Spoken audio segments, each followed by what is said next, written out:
Alright, so we are closing in on the Delia. We got the new seals on. We got this guy on. Now we're doing this piece here.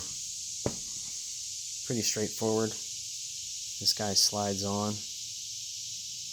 Top here. Goes right over top of the... Basically goes over the plastic spindle or bracket.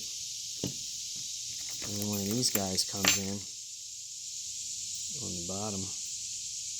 Kind of hard to do with one hand, but essentially what you're doing here is you're sliding this.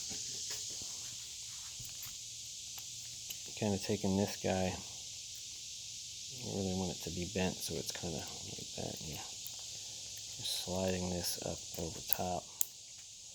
And that's clamping those guys.